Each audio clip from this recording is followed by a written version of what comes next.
She was 3 years old the first time she saw the photograph.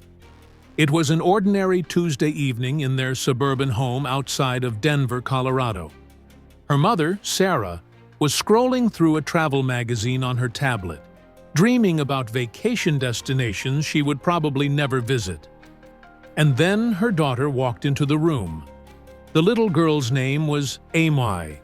She had straight black hair that her mother kept in a neat bob, and dark brown eyes that seemed to hold depths far beyond her years. She had her father's quiet temperament and her grandmother's curious nature.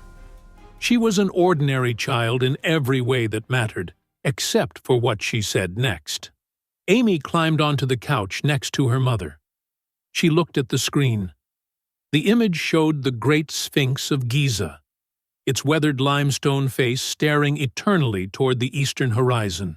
The photograph had been taken at sunset, and the ancient monument glowed orange and gold against the darkening Egyptian sky. Amy pointed at the screen with one small finger. "That is wrong," she said. Sarah looked at her daughter. "What do you mean, sweetheart?" Amy's face was serious. The expression seemed too old for a 3-year-old. Her dark eyes were fixed on the Sphinx's face with an intensity that made Sarah uncomfortable, though she could not have explained why. "The face," Amy said. "That is not the right face. They changed it." Sarah laughed softly. She assumed her daughter was confused, perhaps mixing up the Sphinx with a cartoon character or a toy she had seen somewhere. Children said strange things all the time. That was part of the magic of being 3 years old. Everything was new and confusing, and sometimes the wires got crossed in their developing brains. "What do you mean they changed it, Amy?" Sarah asked, playing along. And that was when Amy said the words that would haunt her mother for years to come. The words that would send Sarah down a rabbit hole of research and obsession. The words that would eventually bring professors and researchers and documentary crews to their quiet suburban home. Amy looked at her mother with those two old eyes. "The face that is there now is a man," she said. "But the first face was not a man. The first face came from the sky. I remember when they changed it. I was there." Sarah felt a chill run down her spine. The room suddenly seemed colder. The light from the tablet screen cast strange shadows on her daughter's face. "What do you mean you were there, Amy?" The little girl turned back to the photograph of the Sphinx. When she spoke again, her voice was different, softer, sadder, like she was remembering something painful from long ago. "I watched them do it," Amy whispered. "I watched them carve away the first face, the face that watched over us, the face that came from the stars. And when it was gone, I cried. I cried for days and days because I knew we would never see it again. I knew we would forget where we came from." Sarah did not sleep that night. She lay in bed next to her husband, David, staring at the ceiling and replaying her daughter's words over and over again in her mind. David had dismissed the whole thing when Sarah told him about it. "Kids say weird stuff," he had said with a shrug. "Remember when she insisted she had a pet dragon that lived under her bed?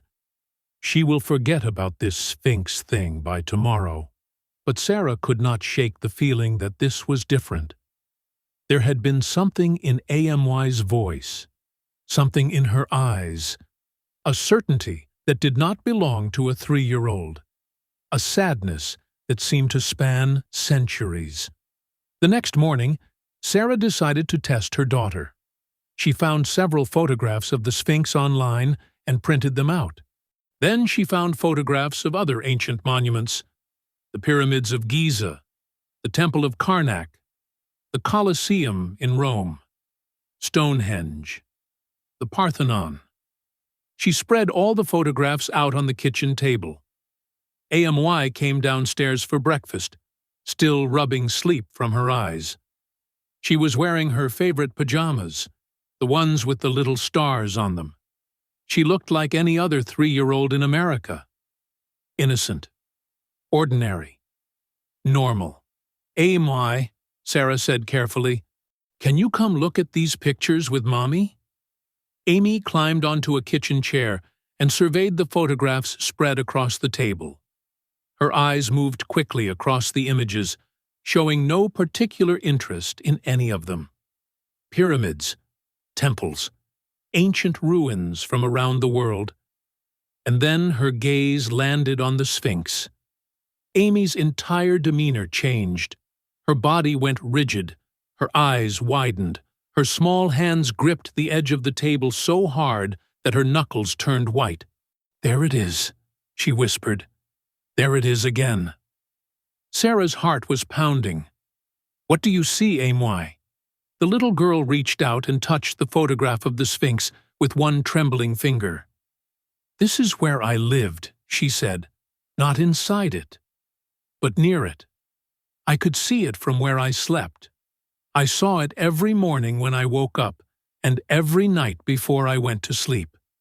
It watched over all of us. It protected us." Sarah pulled up a chair and sat down next to her daughter.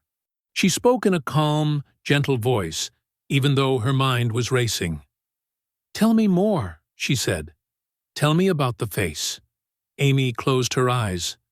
When she spoke, her voice had that distant quality again, like she was not in the kitchen anymore, like she was somewhere else entirely. "The first face was beautiful," Amy said.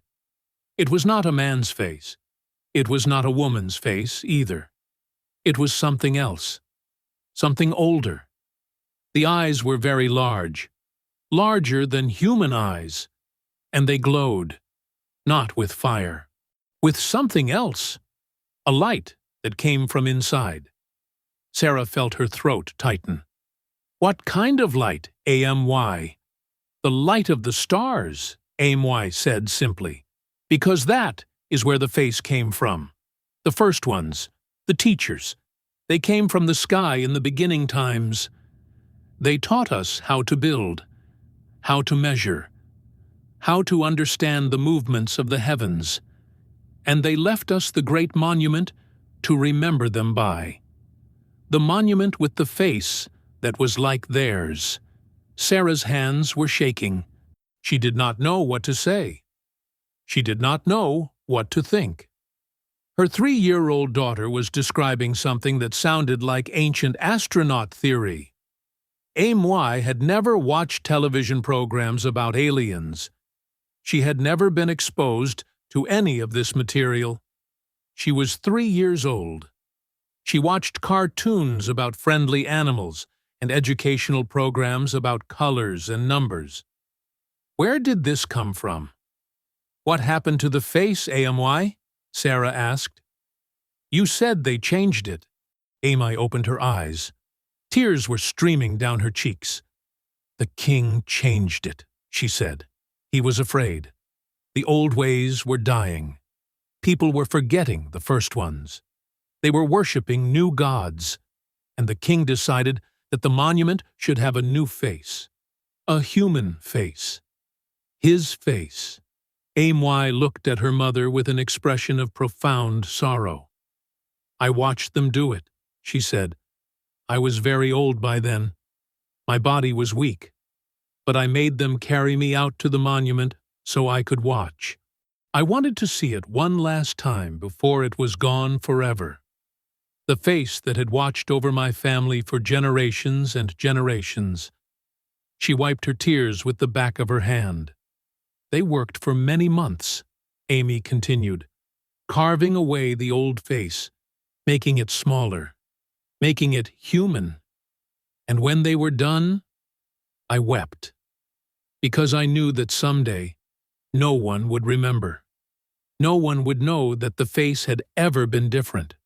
The truth would be buried under thousands of years of sand and silence." Amy looked back at the photograph on the table. "But I remember," she whispered. "I still remember. If you have ever looked at the Sphinx and felt that something was not quite right, If you have ever sensed that the face does not match the body, you are not alone. And if this story is resonating with you in ways you cannot explain, leave a like to let me know. There is much more to come. Sarah did not know what to do with this information. She was a practical woman. She had a degree in nursing.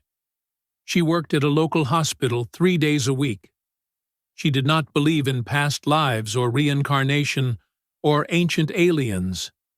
She believed in science and medicine and making sure her daughter ate her vegetables. But she could not explain what was happening with A.M. Weiss. Over the following weeks, Sarah began to document her daughter's statements. She bought a notebook and wrote down everything A.M.Y. said about the Sphinx, about Egypt, about her supposed previous life. She did not tell anyone what she was doing. Not her husband, who would have thought she was losing her mind. Not her friends, who would have laughed. Not her mother, who would have suggested taking A.M.Y. to see a child psychologist. Sarah kept the notebook hidden in her nightstand drawer, underneath old birthday cards and expired coupons she kept meaning to throw away. And she began to research. She started with the Sphinx itself. She learned that it was the largest monolith statue in the world. She learned that it was carved from a single ridge of limestone. She learned that it was approximately 240 feet long and 66 feet high. She learned that it had the body of a lion and the face of a man, traditionally believed to represent the pharaoh Khafre, who ruled Egypt approximately 4,500 years ago. But then Sarah discovered something that made her blood run cold. She discovered that there was significant debate among geologists and archaeologists about the age of the Sphinx. The conventional view held that it was built around 2,500 years before the Common Era, during the reign of Khafre. But some researchers argued that the Sphinx was much, much older. A geologist named Robert Schoch had studied the weathering patterns on the Sphinx's body and concluded that they were consistent with water erosion, not wind and sand erosion. This suggested that the Sphinx had been carved during a period when Egypt received heavy rainfall, which had not occurred since at least 7,000 years before the Common Era. Some researchers pushed the date back even further, to 10,000 or 12,000 years ago. And there was something else. Multiple researchers had noted that the Sphinx's head was disproportionately small compared to its body. The body was weathered and ancient, clearly exposed to the elements for millennia. But the head was in much better condition. It was also oddly shaped, sitting on shoulders that seemed designed to support something larger. Several researchers had proposed the same theory. The Sphinx's head had been recarved at some point.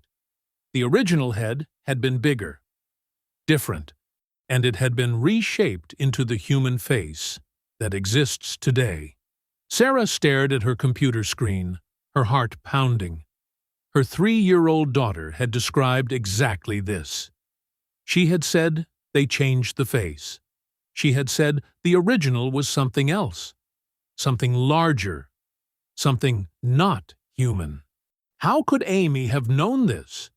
How could a child who had never heard of Robert Schoch or alternative Egyptology have described a theory that serious researchers were debating in academic journals?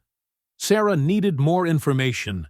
She needed to understand what her daughter was experiencing, and she needed to do it without alerting David, who would have put a stop to all of it immediately. She waited until A.M.Y. was in a calm, receptive mood. They were sitting in the backyard one afternoon, watching butterflies dance among the flowers Sarah had planted along the fence. Amy seemed peaceful, happy, like a normal child enjoying a normal summer day. "Amy," Sarah said carefully, "can I ask you some more questions about the big statue? The one with the lion body?" A.M.Y. nodded. Her expression shifted almost imperceptibly. Her eyes took on that distant quality that Sarah had come to recognize. "You said the first face was not human," Sarah continued. "You said it came from the sky. Can you tell me more about what it looked like?" Amy was quiet for a moment. A butterfly landed on her knee, its wings opening and closing slowly. She did not seem to notice it. "The eyes were the most important part," AMY said finally. "They were very large, shaped like almonds but bigger, and they pointed upward at the outer corners. Not like human eyes. The beings who made the face, their eyes could see things that human eyes cannot see.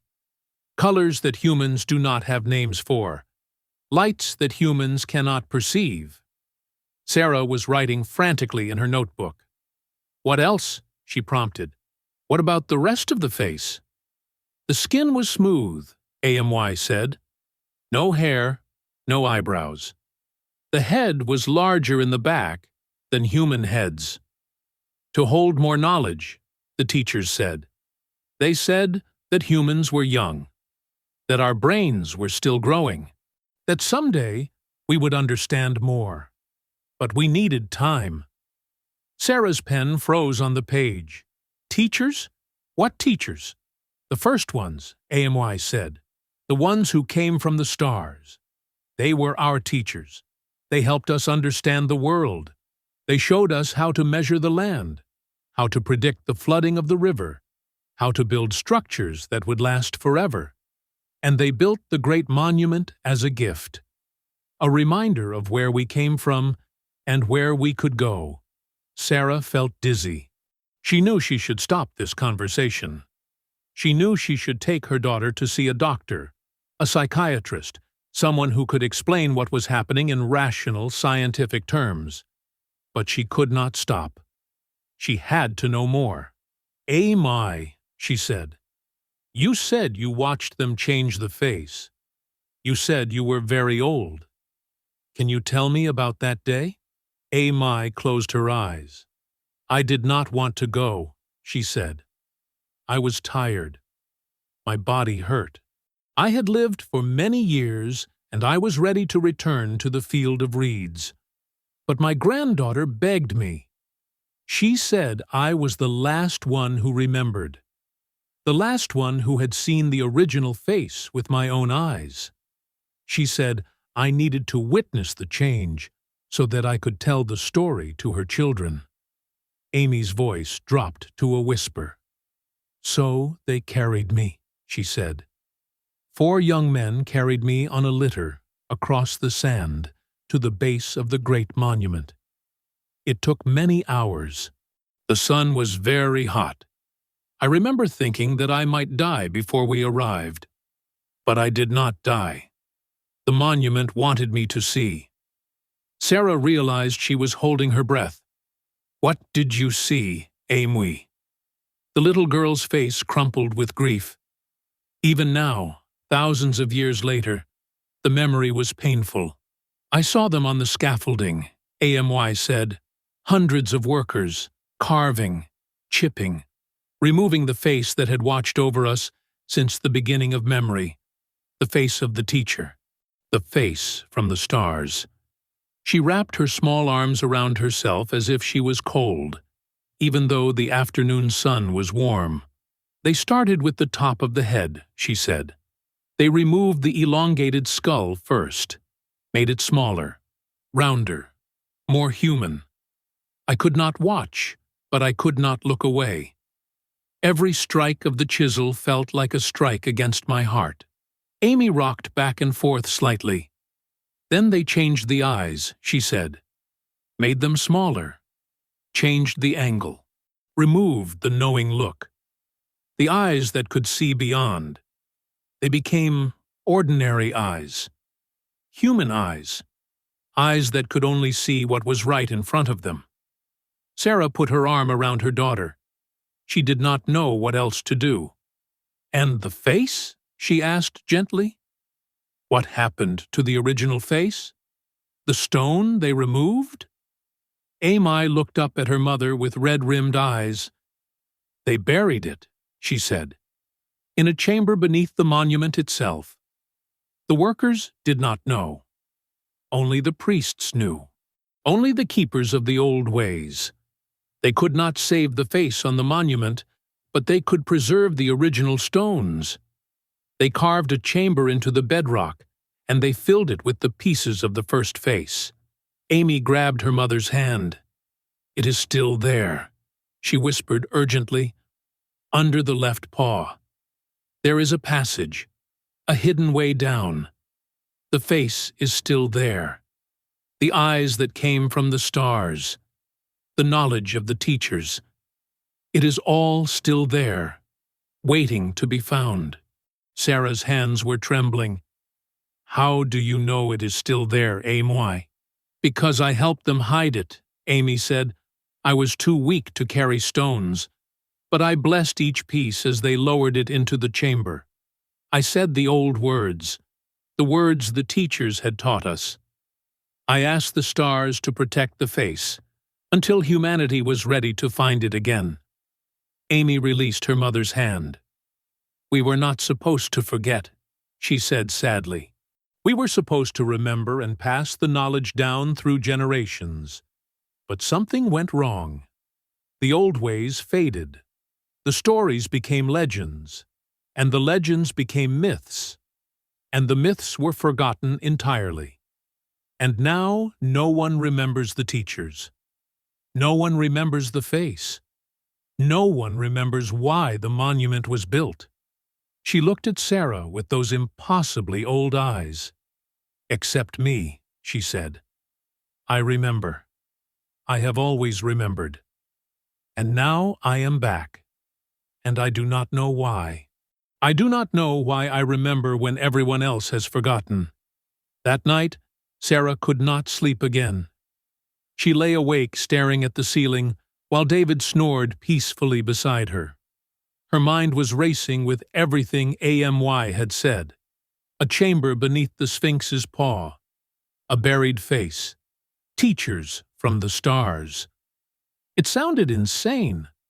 It sounded like the plot of a science fiction movie. It sounded like something a 3-year-old had cobbled together from fragments of stories and television programs and overheard conversations. But Amy had never been exposed to any of this material. Sarah was certain of it. They did not watch ancient alien documentaries.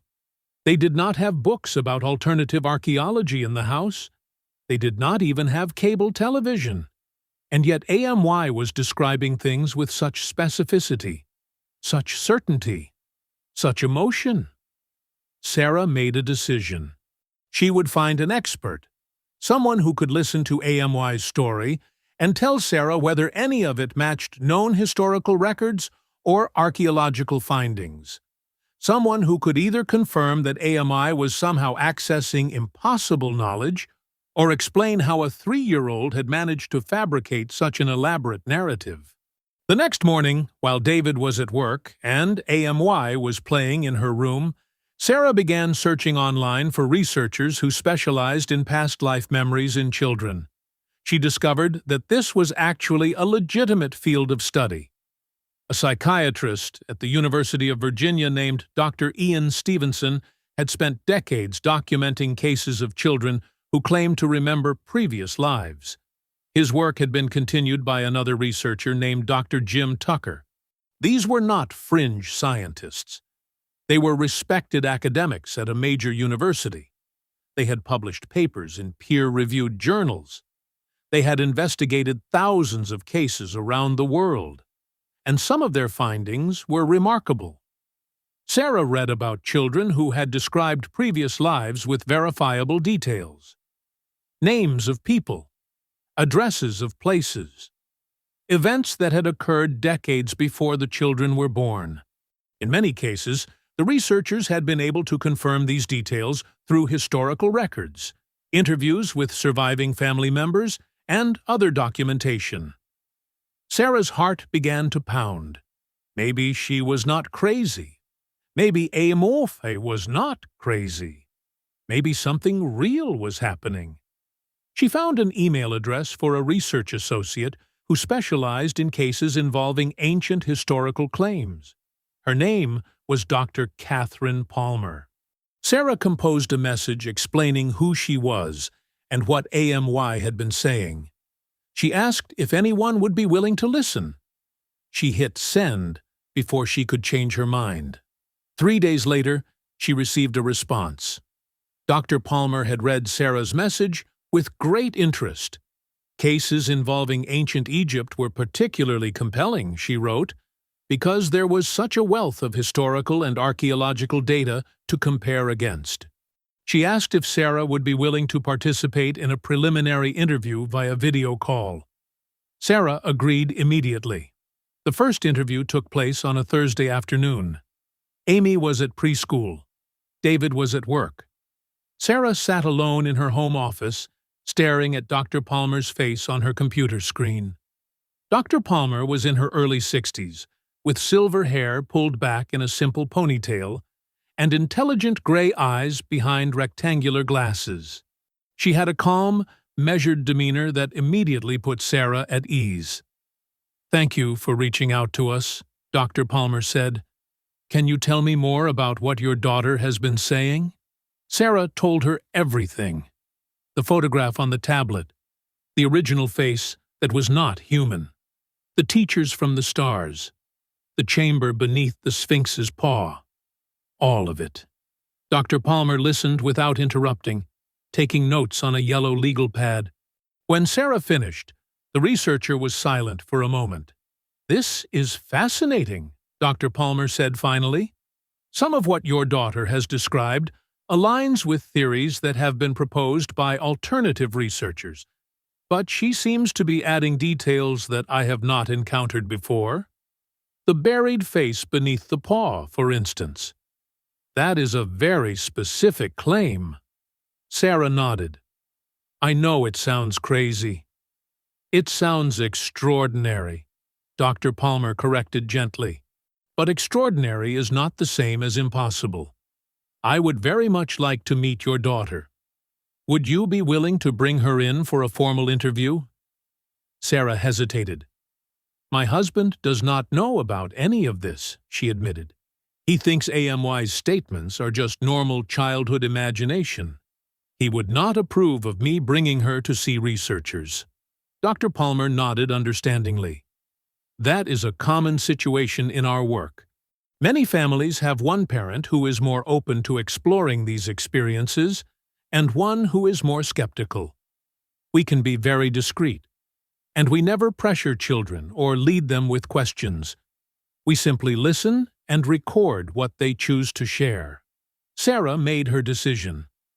"I will bring her," she said, "but it has to be soon, while my husband is traveling for work." They scheduled the interview for the following week. The research facility was not what Sarah expected. She had imagined something cold and clinical, like a hospital or a laboratory. Instead, it was warm and welcoming.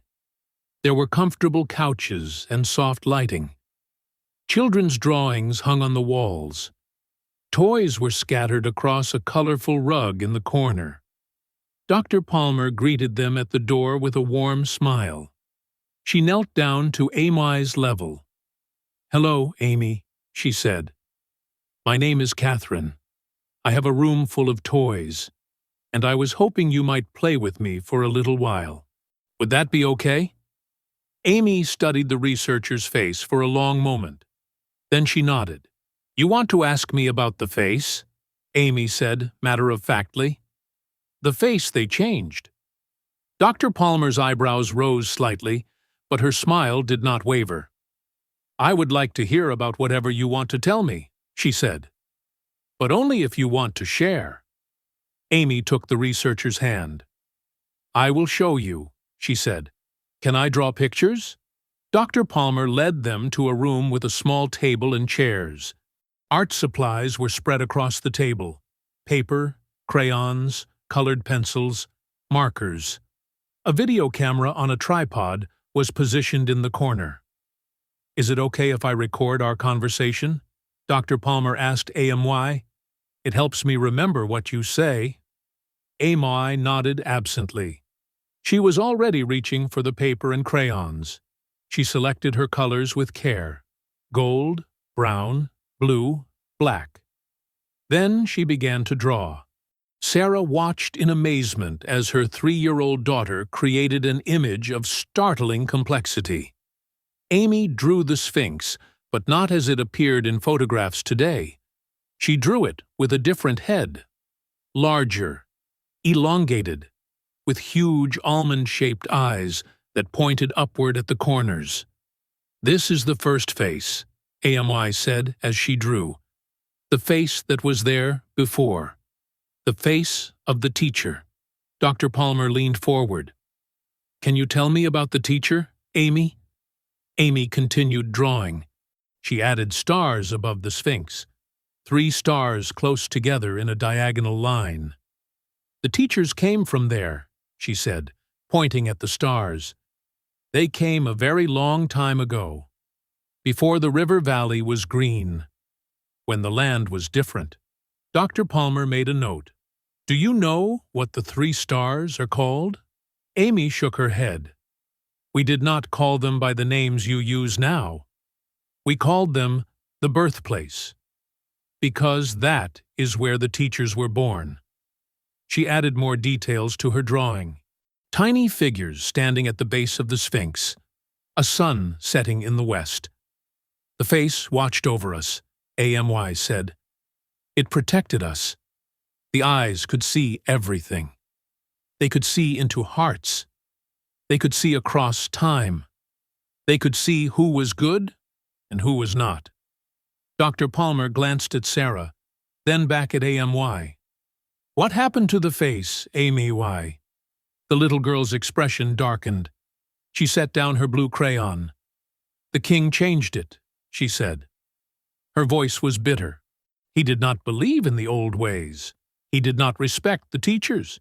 He wanted the monument to honor him, not them. So he ordered his workers to carve a new face, a human face, his face." She drew black lines across the original head, crossing it out.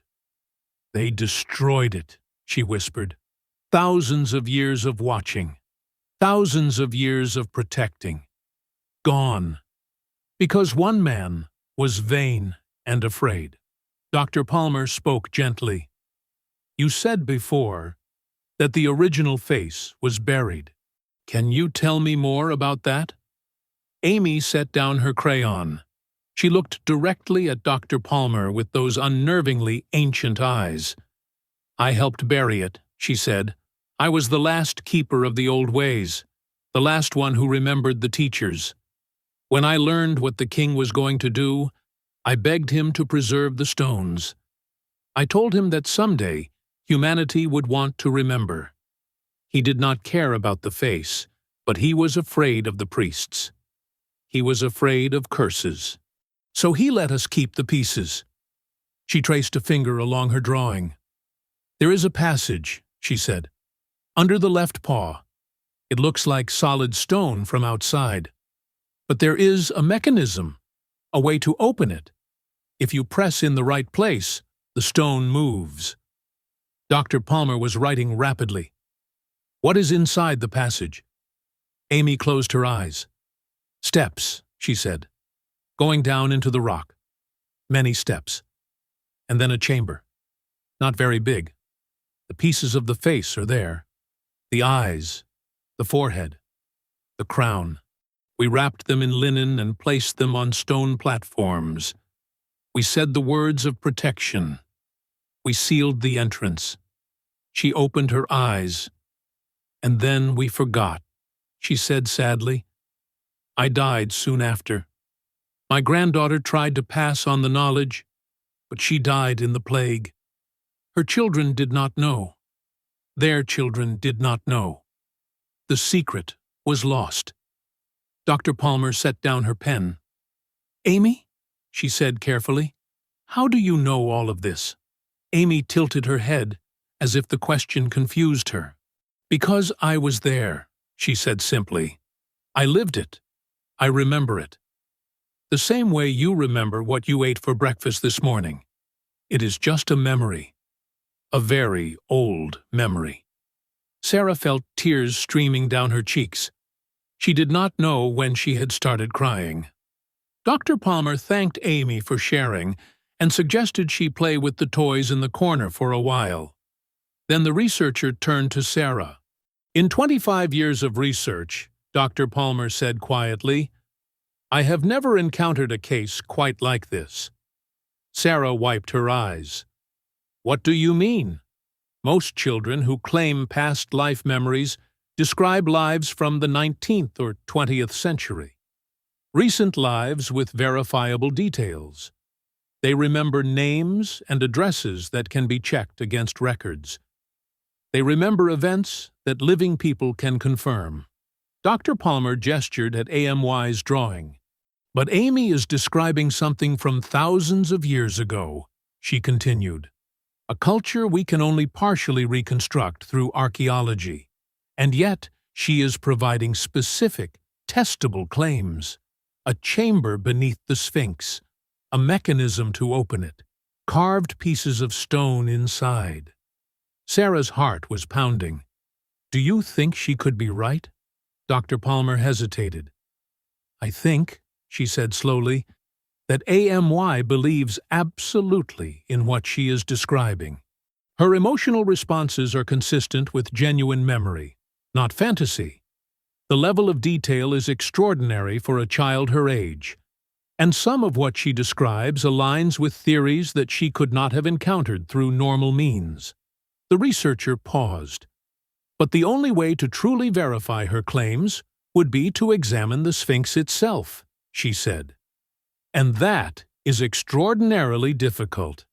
The Egyptian government is very protective of the Giza Plateau. They have denied permission for ground-penetrating radar surveys near the Sphinx on multiple occasions.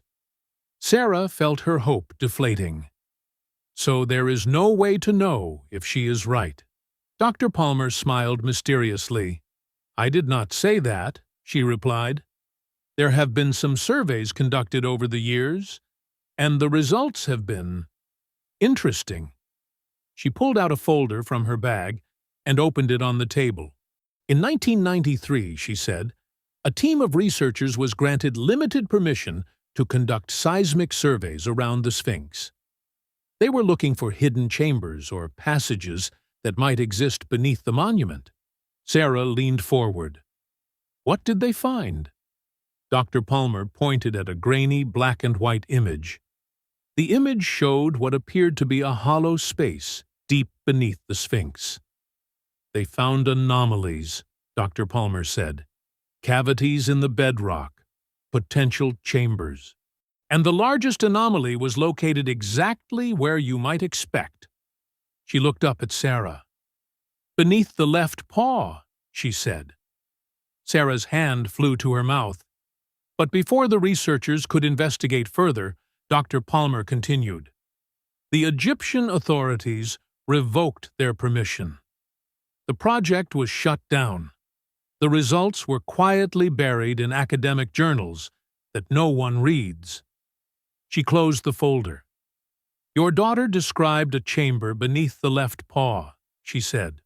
She could not have known about this survey. The results were never publicized.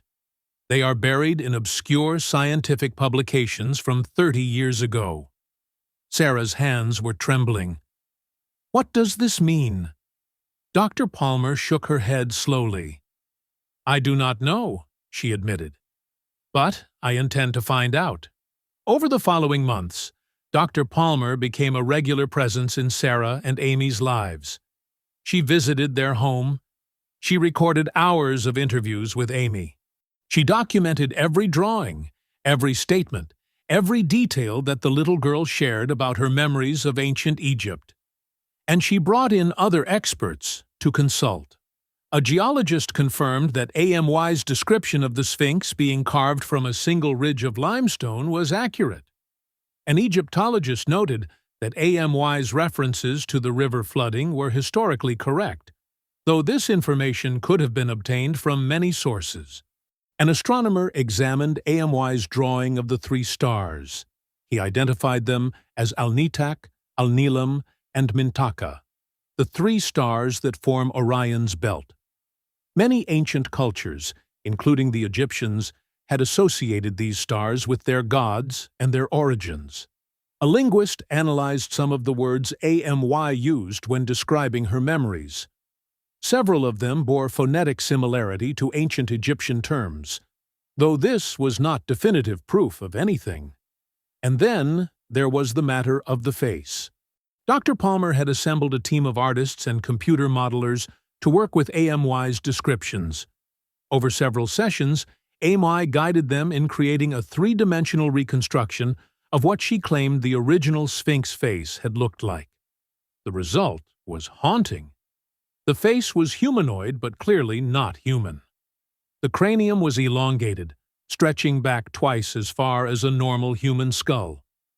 The eyes were enormous, almond-shaped, tilted upward at the outer corners. The features were fine and delicate, almost feminine, but there was also something powerful about them, something ancient, something knowing. When Sarah first saw the completed model, she burst into tears. "That is it," Amy said, standing beside her mother. "That is exactly what it looked like. You made it perfect." Dr. Palmer turned the model slowly, examining it from different angles. "Amy," she said, "you told us that the king changed the face to look like himself. Do you know which king?" Amy nodded. His name had a sound like bird wings, like feathers rustling, but he was not a bird. He was a lion. He thought he was a lion. Dr. Palmer and the Egyptologist on her team exchanged glances. "Could she mean Khafra?" the Egyptologist murmured. "The name contains the element Ra, the sun god, but there is also a connection to the word for appearance or image." He trailed off, looking troubled. "The conventional view," he continued, "is that Khafra built the Sphinx around 2500 BCE.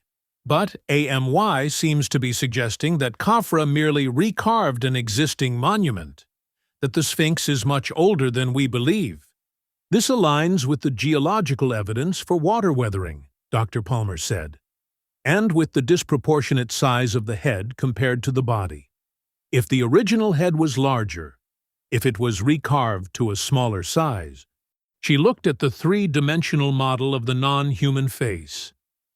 "Then this is what was lost," she said quietly. The team's findings were compiled into a research paper, but they faced a significant problem. Without physical evidence, without access to the Sphinx itself, their conclusions would be dismissed as speculation at best and pseudoscience at worst. "We need to examine the chamber," Dr. Palmer said during one of their meetings. "Without that, we have nothing but the word of a 3-year-old girl." Sarah bristled. "Amy is not lying." "I know she is not," Dr. Palmer said gently. "I believe her. But belief is not proof, and the scientific community requires proof. So how do we get it?" Dr. Palmer sighed. "We would need permission from the Egyptian government," she said. "Permission to conduct a detailed survey beneath the Sphinx. Permission to excavate if a chamber is found. This would require years of negotiation, millions of dollars in funding, and political connections that none of us have." She spread her hands. "It may never happen," she admitted. "The Egyptian authorities have rejected similar proposals before. They are protective of their monuments. They do not welcome theories that challenge the conventional narrative." Sarah felt despair settling over her. "So that is it? We just give up?" Dr. Palmer shook her head. "We document everything," she said. "We preserve AMY's testimony. We publish what we can, and we wait. Science moves slowly, but the truth has a way of emerging eventually. Maybe not in our lifetime, but eventually." She looked at the model of the non-human face.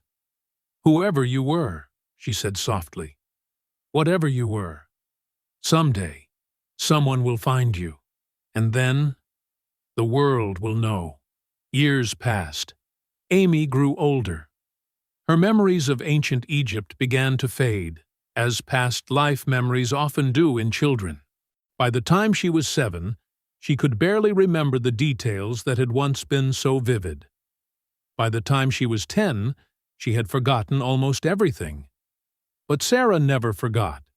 She kept AMY's drawings in a special folder. She preserved the video recordings of her interviews with Dr. Palmer. She saved every document, every note, every piece of evidence from those extraordinary months when her daughter had seemed to be a bridge between past and present. And she watched the news from Egypt. In 2017, scientists announced that they had detected a large void inside the Great Pyramid of Giza using cosmic ray imaging. The discovery made headlines around the world. A hidden chamber sealed for 4,500 years, possibly containing treasures or artifacts or unknown wonders. If this story moved you, please subscribe to this channel and turn on notifications. There are more stories waiting to be told, more children who remember impossible things, more connections between the ancient world and the present day. The remembering is beginning, and I want you to be part of it.